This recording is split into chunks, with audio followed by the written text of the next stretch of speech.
ವೃಕ್ಷೋ ರಕ್ಷತಿ ರಕ್ಷಿತಃ. ವೃಕ್ಷವನ್ನು ರಕ್ಷಿಸಿದರೆ ನಮ್ಮನ್ನು ಅದು ರಕ್ಷಣೆ ಮಾಡುತ್ತೆ ಅನ್ನೋದು ಎಷ್ಟು ವಿಧವಾಗಿ ನಮ್ಮನ್ನು ಒಳ್ಳೇದು ಮಾಡುತ್ತೆ ಅಂತ ಗೊತ್ತಾದರೆ, ವೃಕ್ಷಕ್ಕೆ ನಾವು ನಮ್ಮ ಪ್ರದಕ್ಷಿಣೆ ಮಾಡಬೇಕು. ಮಕ್ಕಳಾಗಿಲ್ಲ ಅಂದರೆ ಮಕ್ಕಳು ಕೊಡುತ್ತೆ. ಆಮೇಲೆ ವೃಕ್ಷವನ್ನು ಪೂಜೆ ಮಾಡಿ, ಪಾಂಡವರು ಈ ಬನ್ನಿ ಮರದ ಪೂಜೆ ನಮಗೆ ಶಮಿ ವೃಕ್ಷ ಅಂತ ಹೇಳ್ತೀವಿ. ಅಂದರೆ ಸರ್ವಪಿತೃ ದಿನಗಳಲ್ಲಿ ನಾವು ಬನ್ನಿ ಮರಕ್ಕೆ 9 ದಿನ ಸುತ್ತುತ್ತೀವಿ. ಆಮೇಲೆ ಅಶ್ವತ್ಥ ಮರಕ್ಕೆ ಸುತ್ತುತ್ತೀವಿ. ಬಿಲ್ಪತ್ರೆ ಮರಕ್ಕೂ ನಡ್ಕೊತಾರೆ, ಅದಕ್ಕೂ ಪ್ರದಕ್ಷಿಣೆ ಮಾಡ್ತಾರೆ. ಎಕ್ಕೆ ಗಿಡಕ್ಕೂ ನಮಸ್ಕಾರ ಮಾಡ್ತಾರೆ. ಇವೆಲ್ಲ ನಮ್ಮನ್ನು ಯಾವ ರೀತಿ ರಕ್ಷಿಸ್ತವೆ ಅಂತಂದರೆ, ಬನ್ನಿ ಮರ ಕರ್ಮ ಬಂದ ನಿನ್ನ ಕಾಡ್ತಿರ್ಬೇಕಾದ್ರೆ ನಿನ್ನವ್ರು ನಿನ್ನ ಬಿಟ್ಟು ಹೋಗ್ತಾರೆ. ಯಾರು? ಗಂಡ ಬಿಟ್ಟು ಹೋಗಿರ್ಬೋದು, ನಿನ್ನ ಆಸ್ತಿ ಬಿಟ್ಟು ಹೋಗಿರ್ಬೋದು, ರಾಜ್ಯ ಬಿಟ್ಟು ಹೋಗಿರ್ಬೋದು, ಆದರೆ ಮಕ್ಕಳು ಮನೆ ಬಿಟ್ಟು ಹೋಗಿರ್ಬೋದು. ಮತ್ತೊಬ್ಬರು ನಿಮ್ಮನ್ನು ತೊರೆತು ಮನೆಗೆ ಬರದೆ ಅವರ ಅಡ್ರೆಸ್ಸು ಸುಳುವು ಗೊತ್ತಿಲ್ಲದಿದ್ದಾಗ ಈ ಗಾಳಿ ಎಲ್ಲ ಕಡೆ ಸಂಚರಿಸುತ್ತಲ್ಲ, ಆ ಸಂಚಾರದಲ್ಲಿ ಪ್ರಾಣವಾಯುವೇ ಅಡಗಿದೆ. ನಮ್ಮ ಪ್ರಾಣವಾಯುವೇ ಅಡಗಿದೆ. ಆ ಪ್ರಾಣವಾಯು ಹುಟ್ಟೋ ಜಾಗನೇ ವೃಕ್ಷ. ಆ ವೃಕ್ಷನ ನಾವು ನೀರು ಹಾಕಿ ಬೆಳೆಸೋದ್ರಿಂದ ನಾವು ಬೆಳೆದು ಉದ್ಧಾರ ಆಗ್ತೀವಿ. ಒಂದು, ನಮ್ಮ ಕೋರಿಕೆಗಳು ನೆರವೇರ್ತವೆ.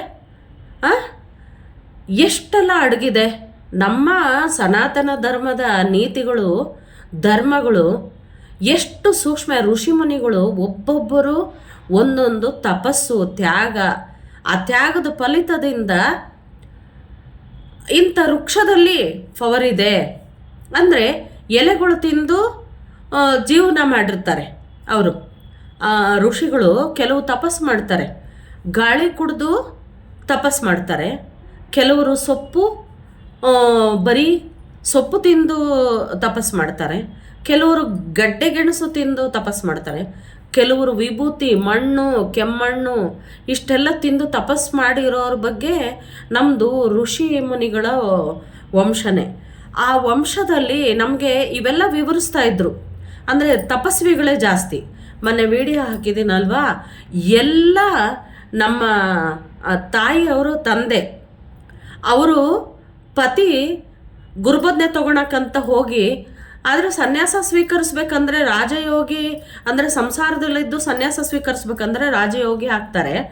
ಆದರೆ ಅವ್ರೇನು ಒಂದು ತಪ್ಪು ಮಾಡಿದರು ಅಂದರೆ, ಇಲ್ಲಿ ಹೆಂಡತಿಗೂ ಹೇಳಿಲ್ಲ, ತಾಯಿಗೂ ಹೇಳಿಲ್ಲ. ಆದರೆ ಧರ್ಮ ಏನು ಸೂಚನೆ ಮಾಡುತ್ತೆ?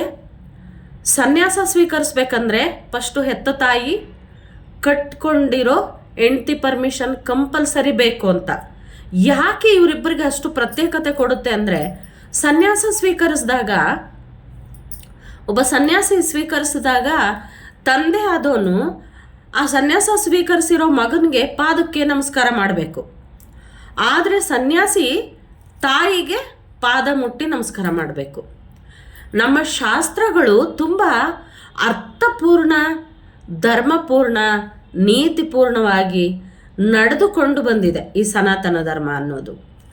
ಎಷ್ಟೆಲ್ಲ ನೀತಿ ಅಡಗಿಸಿದ್ದಾರೆ ಅಂದರೆ, ನಾವು ಒಂದು ಟೈಮಲ್ಲಿ ಈ 4 ಫ್ಲೋರ್ ಎತ್ತರ ಗಿಡಗಳನ್ನ ನಾವು ನೆಟ್ವಿ. ಆ ಮನೆ ಮುಂದೆ ನೆಟ್ವಿ.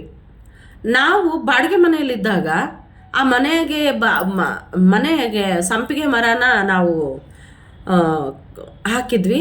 ಎಲ್ಲರಿಗೂ ಸಂಪಿಗೆ ಚೆನ್ನಾಗಿ ಎಲ್ಲರಿಗೂ ಕಿತ್ತಿ ಕೊಡ್ತಾ ಇದ್ವಿ ನಾವು. ಆ ರೀತಿ ನಮಗೆ ಅಷ್ಟು 4 ಫ್ಲೋರ್ ಬಿಲ್ಡಿಂಗ್ ಆಗೋಷ್ಟು ಬಿಲ್ಡಿಂಗ್ ಕಟ್ಕೊಂಡ್ವಿ. ನನ್ನ ಅನಿಸಿಕೆ ಇದು, ನಿಮ್ಮ ಅಭಿಪ್ರಾಯಕ್ಕೆ ಬಿಟ್ಟಿದ್ದಿದ್ದು. ಹೇಳಬೇಕಂದ್ರೆ ವೃಕ್ಷೋ ರಕ್ಷತಿ ರಕ್ಷಿತಃ ಅಂದರೆ ತುಂಬಾ ಅರ್ಥ ಅಡಗಿದೆ.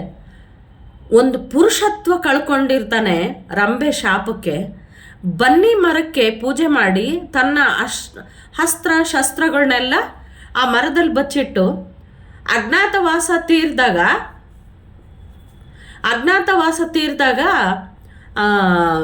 ಅಲ್ಲಿ ಅಜ್ಞಾತವಾಸ ತೀರಿದಾಗ ಆ ಪೂಜೆ ಮಾಡಿಬಿಟ್ಟು ತನ್ನ ಏನು ನಪುಂಸಕತ್ವನ ಕಳ್ಕೊತಾನೆ. ಆದರೆ ಆ ಗಿಡದಲ್ಲಿ ನಪುಂಸಕತ್ವನ ಪರಿಹರಿಸೋ ಒಂದು ಶಕ್ತಿನೂ ಅಡಗಿದೆ ಅಂತ. ಯಾಕಂದರೆ ನಮ್ಮ ತಾಯಿ ಅನ್ವಾಂಟೆಡ್ ಹೇರ್ನ ರಿಮೂವ್ ಮಾಡಬೇಕಂದ್ರೆ ಅದನ್ನು ಮಜ್ಜಿಗೆಯಲ್ಲಿ ಕುಡಿಬೇಕು ಅಂತ ಹೇಳ್ತಿದ್ರು. ಆ ಸೊಪ್ಪನ್ನ ಹರಿದುಬಿಟ್ಟು, ಬನ್ನಿ ಸೊಪ್ಪನ್ನ ಹರಿದುಬಿಟ್ಟು ಮಜ್ಜಿಗೆಯಲ್ಲಿ ಕುಡಿಸ್ತಾಯಿದ್ರು. ಆದರೆ ಪಿತ್ತ ಜಾಸ್ತಿ ಆಗಿದ್ದು ಆ ರೀತಿ ಇದ್ದಾಗ ಅದು ತುಂಬ ಉಪಕಾರ ಮಾಡ್ತಾಯಿತ್ತು.